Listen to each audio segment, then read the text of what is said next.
What's up, wrestling fans? How you guys doing? Tonight is AEW Full Gear.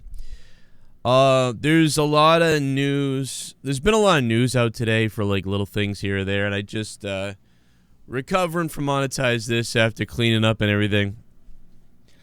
Obviously, AEW is tonight, so it's possible I do a live stream reaction to it, but more likely that I just review it when it's over. I go live and review it. Probably what's going to happen. Getting ready for AEW Full Gear. Now, obviously, we've done these shows before on the BR Live app or the pay-per-views, but this is the first one where they've had build-up on television. And what I'd like to, I'll talk about expectations, but first let me talk about SmackDown, because I am surprised as hell about this, to be honest. The SmackDown rating went up this week. It actually jumped up by about 100,000 people or so. I don't remember exactly what it is. And excuse my heater, it's really blaring right now, but it's just freezing down here and whatever. I'm a wuss. So I'm leaving it on for this. But yeah, SmackDown ratings actually went up. I mean, after last week, I expected SmackDown ratings to go down a little bit. Although, I mean, I guess last week SmackDown was good, so maybe we should have expected it to go up actually. Because everybody loved SmackDown 2 weeks ago, so it kind of makes sense that SmackDown would jump up. But also finding out that it was taped made me think, oh man, people aren't going to tune in because it's taped. So I figured it would still lose ground because of those two factors factored in, whatever you want to call it, whatever. So I am shocked that the rating went up. However, if it hadn't have been taped, I think the rating would have gone up even more, obviously. So you could have had a 2,800,000 probably watching had the tape thing not gone down. But last night really killed everybody's SmackDown hopes and dreams. So down and away those go. And SmackDown probably will lose ground next week. I'm assuming that the SmackDown rating goes down next week. Goes back down maybe to 2.5. Not only a little bit down, But if it's not good next week, then it will start to roll downward again completely. So next week is really important to SmackDown. If it's taped again, I don't even remember if it's taped again or not. I don't remember the news on that. If it is taped again, they're really in trouble. But as far as, well, if you care about those ratings by that slight amount, in trouble. They couldn't give a damn probably. AEW did have some empty seats the other day, but swinging back into AEW as we get into Full Gear, which we did give our predictions on out of nowhere the other day. But I may get into that again before the night continues and before this pay-per-view starts. I may have another video out, so keep an eye out for that. But how do I feel about the TV and going into this first pay-per-view compared to what I thought was going to happen? Well, first of all, I want to say thank you to CJ Bradley, who's back as a producer-level $25 patron. Thank you very much, CJ Bradley, and everybody who hung out last night on Monetize This.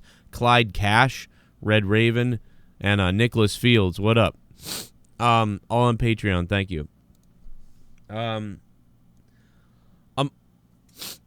guess I'm pretty happy with everything overall. I would give it a thumbs up. You know what I'm saying? I would probably what would I give Raw and SmackDown as a rating overall for the entire year? If I had to give a thumbs up, thumbs middle, thumbs down, I'd give them a thumbs down. I'd give WWE a thumbs down. I mean, I'd give NXT a thumbs up, but I'd give the WWE product, main product, Raw and SmackDown, a thumbs down. I would give AEW a thumbs up for what they've done. But this is the culmination of the first build, the first series of, can you entertain me weekly on your show? And the answer is that they have. They have entertained me. There have been episodes of Dynamite that I thought were really, really, really good. There's been episodes of Dynamite that I thought were just blah. I thought it was all right. There was a couple of great things there, but everything else was all right, but it was better than WWE mostly. And then there were some episodes that were half and half where I thought oh, these things were really good, and then these things didn't work at all for me, but in the end the episode was still good. And that was kind of even in the Attitude Era, it was like that a lot in the Attitude Era, where sometimes on Raw there would be an opening segment that was awesome, And then there would be, you know, a couple of matches that were just throwaway things, and they were okay. But in the end, you were really just waiting for the main event to see what was going to happen. So, you know, those were incomplete episodes where, like, the main event focus thing that was happening, whether it was Undertaker, Stone Cold, or whatever was going on, The Rock, whatever, it was so damn good that you were locked in and obsessed with the show. All you wanted to do was see that 15 minutes or 20 minutes of whatever that was going to be. And if you had to watch, like, D'Lo Brown versus Jeff Jones, a local guy or something like that, and you had to watch maybe, like, Goldust wrestle Owen Hart, you know what I mean, something like that, that stuff was all decently entertaining, but the main event was so hyped and so crazy and so sought after that, you know what I mean, you thought the show was the most amazing thing ever. But if you lined it up from beginning to end, a lot of times really you were just left with that 18 minutes of hype that made you so hyped that everything else was great. I don't think that AEW's reached that hype level, but they've reached a good happy medium here. So we're going to find out what happens on this pay-per-view tonight and see what happens. I would grade, you know, AEW so far. I think AEW has been a 7 out of 10 show. I think that, and that's really good for them. You know, I think they've floated down to 6s, they've floated up to 8s, but overall right now they're a 7 out of 10 show to me, which is that's good. That's a good place to be. You don't want to be a 6 or a 5 or a 4 in my eyes. I'm just giving my opinion. You may think it's a 9. You may think it's a 10 or something. You may think it's a 3. You may hate AEW. I don't know. But in my opinion, they're giving me 70% of what I want. You know, a 7 out of 10, you know, mostly I'm happy with it. But then there's that 30% that's missing there. But still pretty damn good.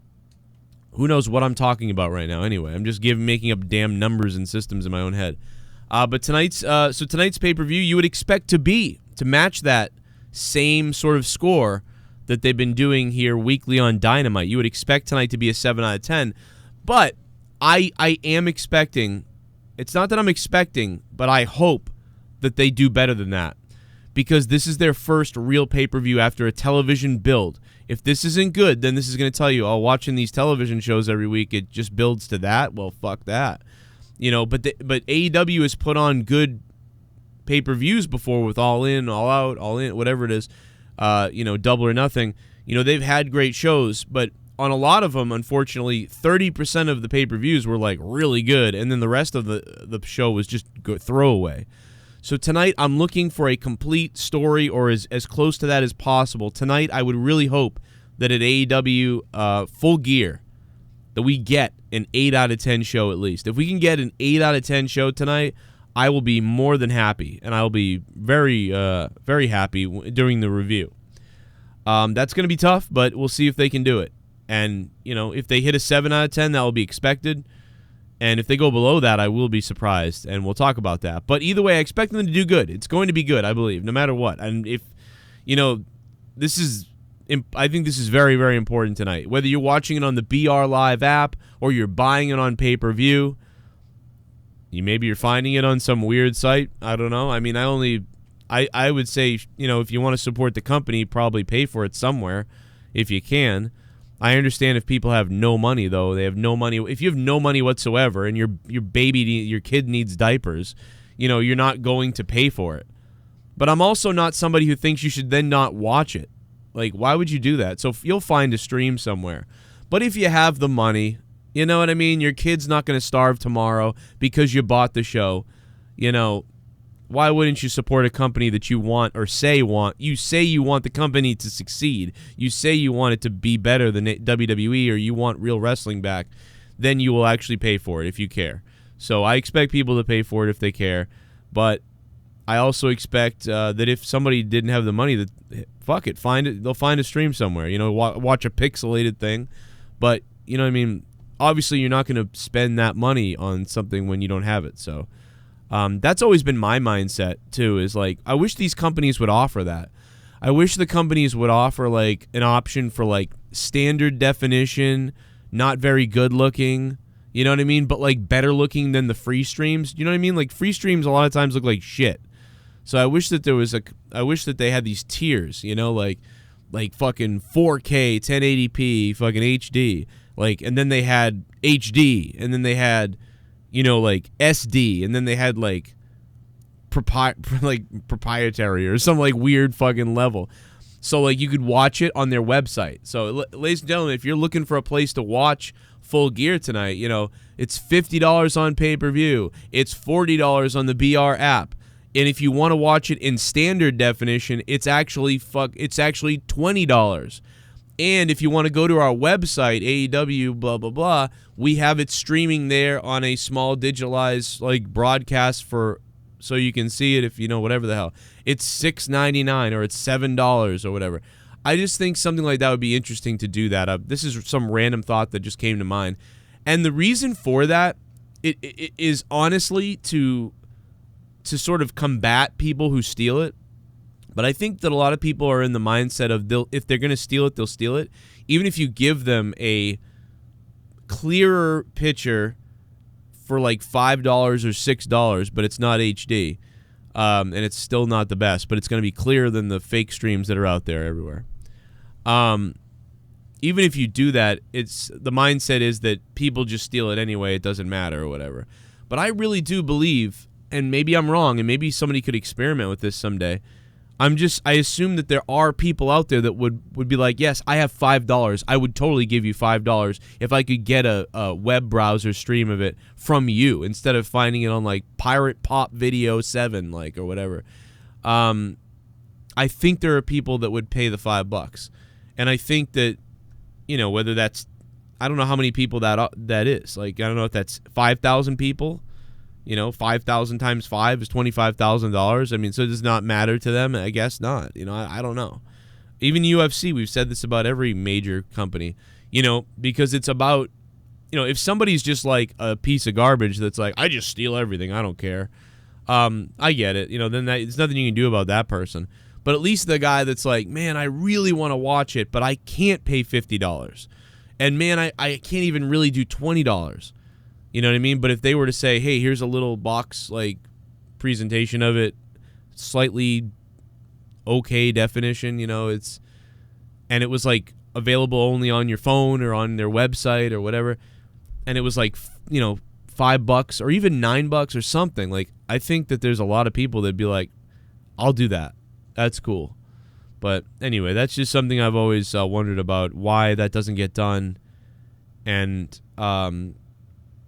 maybe it's because then a lot of the people that would pay the $50 would drop down to those tiers. Maybe it's a lot of people that would pay the $30 would drop down. You know, I don't know. I myself like the experience of watching it on a big surround sound, big thing, whatever else. But yeah, I mean, I remember before the WWE Network, it's so weird because we were always talking about the WWE pay-per-views and how much money they were, and then the WWE Network was coming along, and we were like, this is crazy. We're going to be able to watch everything for like $10 a month? This is crazy.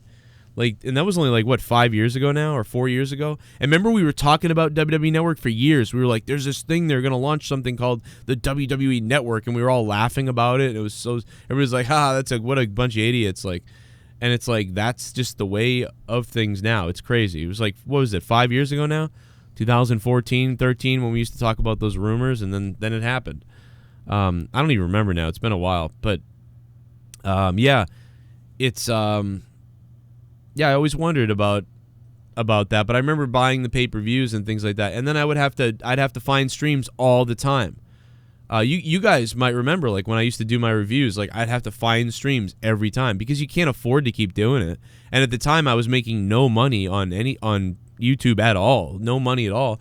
And then I was working all my other jobs and stuff, and I couldn't drop $60 every show. So, like, you'd just, you know, I'd buy WrestleMania, and that was about it. Maybe the Rumble, you know, that was it, though. And, you know, I was probably above the normal. Most people probably didn't buy any of them almost. And if you think about it, I mean, 60 times 12, that's like, you know, if anybody bought all of them, it would be $720 a year. You know what I mean? But now, with the WWE Network at $9.99 or whatever it is, that's only $120 a year. But they figured, in my opinion, the average fan only bought WrestleMania. The average fan probably only bought WrestleMania. But there probably were some people that bought 3 or 4 pay-per-views and things like that. But I think they figure we can get a whole lot more people involved because the pay-per-view buy rate was like 300,000 at one point, right? Like some of the buy rates were 300,000. So 300,000 times, what's up, buddy? You want something to drink? I'll get you something to drink. I'm ending the stream in a minute. 300,000 is 18 million. But if you get 200 million on the WWE Network, you know, that's 19 million, right? That's 19 million. So you're trying to figure out like what's, but then you're not taking into account the pay-per-view, the company's buy rate, and, you know, the percentage that's taken out of the company for WWE. Anyway, I'm rambling on. AEW Full Gear is tonight, and I will be live with my review right after Full Gear, right here as always. My name is Joe Cronin. Here's some other videos that you guys might have missed popping up for you right now. Check them out. I'm going to help you. Take it easy. And I got to go get my son something to drink. You want something to drink? Bubba. You want Bubba? Give me 5. Come here. Give me 5. See you guys tonight.